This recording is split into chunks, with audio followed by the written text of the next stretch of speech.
अस्सलामु अलैकुम वरहमतुल्लाहि वबरकातुहू। This is Tariq. आज हम सीखने जा रहे हैं कि अगर हमें इस तरह का सवाल दिया जाए जिसमें तमाम हेड्स ऑफ अकाउंट के नाम लिखे हों और पूछा जाए कि इसमें से एसेट कौन सा है, लायबिलिटी कौन सी है और ऑनर इक्विटी कौन सी है और इनका नॉर्मल बैलेंस क्या है, तो हम कैसे जवाब देंगे। देखें, इसमें आपके पास टोटल 8 नाम दिए हैं जिसका आपको बताना है कि ऑफिस इक्विपमेंट क्या है और इसका नॉर्मल बैलेंस क्या है। अगर आपने मेरी पिछली वीडियोस नहीं देखी तो आपके लिए मुश्किल होगा या आपको मुश्किल लगेगा इसको हल करना, क्योंकि इसका ताल्लुक है rules of debit and credit से और list of assets, liabilities, owner equities. Okay, so let's get started. चलें शुरू करते हैं। सबसे पहले तो आपने 3 कॉलम बनाने हैं। ये सवाल कब पूछा जाता है? जब आपसे पूछा जाए कि चलें बताएं एसिड, ये नामों में से एसिड कौन सा है, लायबिलिटी कौन सी है और ऑनर्स इक्विटी कौन सी है और इनके नॉर्मल बैलेंस डेबिट हैं या क्रेडिट हैं। तो हम क्या करते हैं, सबसे पहले 3 कॉलम बनाते हैं। जैसे सामने देखें, 3 कॉलम मैंने बनाए हैं। सबसे पहले कॉलम का मैंने नाम दिया अकाउंट टाइटल। अकाउंट टाइटल मैंने पहले कॉलम का नाम दिया। दूसरे कॉलम का नाम मैंने दिया हेड ऑफ अकाउंट और तीसरे कॉलम का नाम मैंने दिया नॉर्मल बैलेंस। जब मैं हर सवाल में, जब भी ऐसा सवाल पूछा जाएगा तो मैं 3 कॉलम बनाऊंगा। सबसे पहले कॉलम का नाम रखूंगा अकाउंट टाइटल, दूसरे का रखूंगा हेड ऑफ अकाउंट और तीसरे का रखूंगा नॉर्मल बैलेंस। ये कॉलम आपने याद कर लेना है। जो अकाउंट टाइटल है उनमें ये सारे नाम लिख देंगे। कौन से नाम? Office equipment, Tariq capital, note receivable, cash, drawing, note payable, office supplies, prepaid, insurance. ये तमाम नाम किस में आएंगे? अकाउंट टाइटल में। जैसा कि मैं पहला आपको देखें, सबसे पहला कॉलम देखें, number 1 office equipment.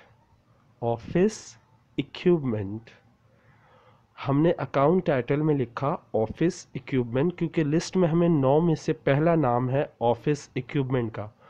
Office equipment आपको याद होगा ये फिक्स एसिड में आता है, क्योंकि हमें ये बताना होता है कि ये एसिड है, लायबिलिटी है या ऑनर इक्विटी है, क्या है। तो हम ये नहीं बताएंगे कि ये फिक्स एसिड है, हम सिर्फ ये कहेंगे कि ये एसिड है। ओके, क्योंकि हमसे पूछा जाता है ये कौन सा हेड ऑफ अकाउंट है।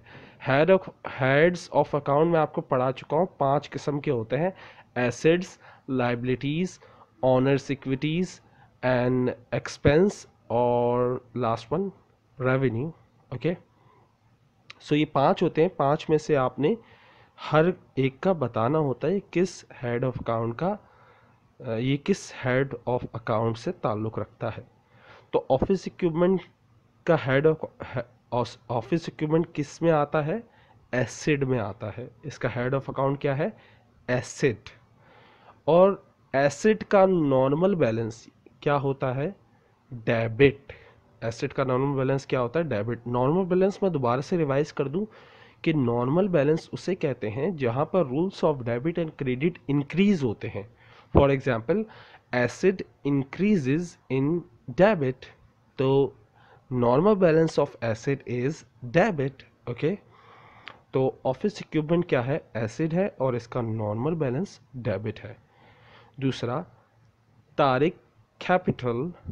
तारिक कैपिटल देखें, कैपिटल जो होता है वो हिस्सा है ऑनर्स इक्विटी की। अगर आपने ऑनर्स इक्विटी में पढ़ा हो तो 3 किस्म की मैंने इसकी लिस्ट लिखवाई थी। सबसे पहला कैपिटल, दूसरा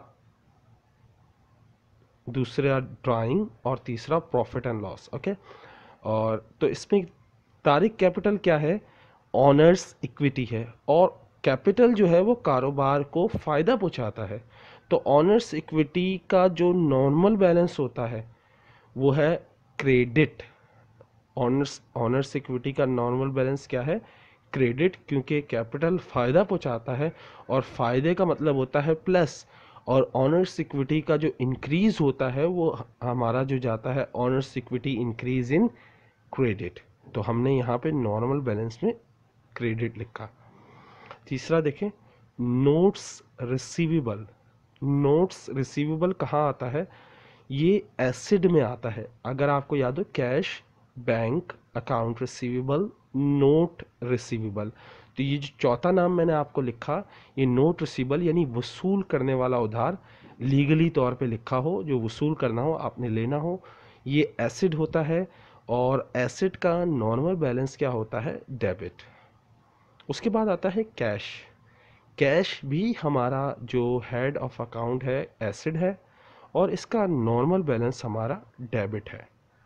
इसी तरह ड्राइंग जो है, ड्राइंग का ताल्लुक है फैमिली ऑफ ऑनर्स इक्विटी से और इसका नॉर्मल बैलेंस वैसे होता है क्रेडिट, लेकिन क्योंकि ड्राइंग कारोबार को नुकसान पहुंचाती है और ये कंट्रा अकाउंट है।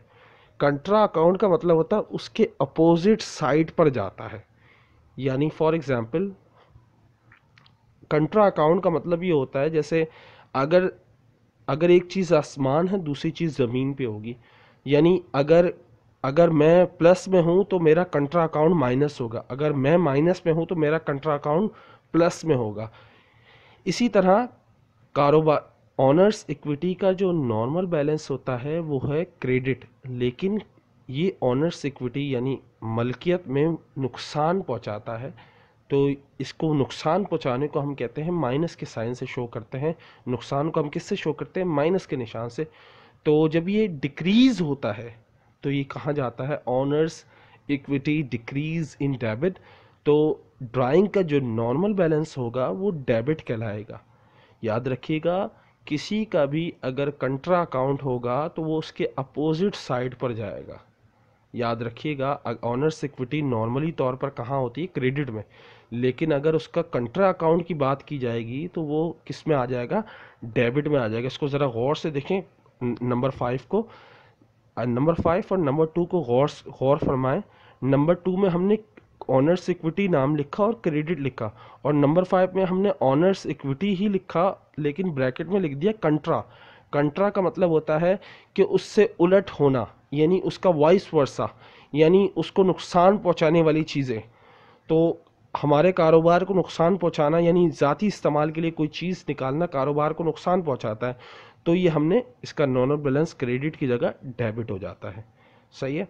उसके बाद आता है नोट पेबल। नोट पेबल, जितने भी पेबल होते हैं वो लाइबिलिटी कहलाते हैं, यानी लाइबिलिटीज़ कहलाते हैं। तो इसका हेड ऑफ अकाउंट क्या होगा? लाइबिलिटी। लाइबिलिटी जब बढ़ती है तो वो क्रेडिट में जाती है, तो लाइबिलिटी का जो नॉर्मल बैलेंस होगा वो क्या होगा? क्रेडिट। इसी तरह ऑफिस सप्लाइज। ऑफिस सप्लाइज यानी स्टेशनरी ऑफिस की, ये हमारे एसिड हैं, वो भी करंट एसिड हैं। तो जो एसिड होते हैं वो हमेशा कहाँ जाते हैं? उसका नॉर्मल बैलेंस क्या होता है? डेबिट। अगर कोई इसका कंट्रा अकाउंट होता, फॉर एग्जांपल अगर एसिड का कोई कंट्रा अकाउंट होता तो वो क्रेडिट में जाता, लेकिन क्योंकि ये कंट्रा अकाउंट नहीं, नॉर्मल अकाउंट हैं, जैसे ऑफिस सप्लाइज एसिड होता है और ये कहाँ जाएगा? इसका नॉर्मल बैलेंस क्या होगा? डेबिट, क्योंकि एसिड इंक्रीज इन डेबिट। उसके बाद प्रीपेड इंश्योरेंस। प्रीपेड इंश्योरेंस क्या है? हमारे पास प्रीपेड इंश्योरेंस एसिड है और इसका नॉर्मल बैलेंस है डेबिट। अगर आपने list of assets liabilities owner equities नहीं पढ़ा और व्हाट इज़ नॉर्मल बैलेंस नहीं पढ़ा, what are rules of debit and credit नहीं पढ़ा, तो ये सवाल हल करना थोड़ा सा आपके लिए मुश्किल होगा, क्योंकि ये तमाम चीज़ें अगर आपको याद होंगी, अगर रूल्स याद होंगे, अगर आपको list of assets liabilities owner equities याद होगी, तो जब ही आप ये सवाल हल कर सकते हैं। उम्मीद करता हूँ ये वीडियो आपको पसंद आई होगी। अगर ये वीडियो आपको अच्छी लगी तो अपने दोस्तों के साथ शेयर करें, अपने कॉलेज के दोस्तों के साथ, अपने कोचिंग सेंटर के कॉलेजिएट के दोस्तों के साथ शेयर करें और अपनी नॉलेज को बढ़ाएं। अस्सलाम वालेकुम।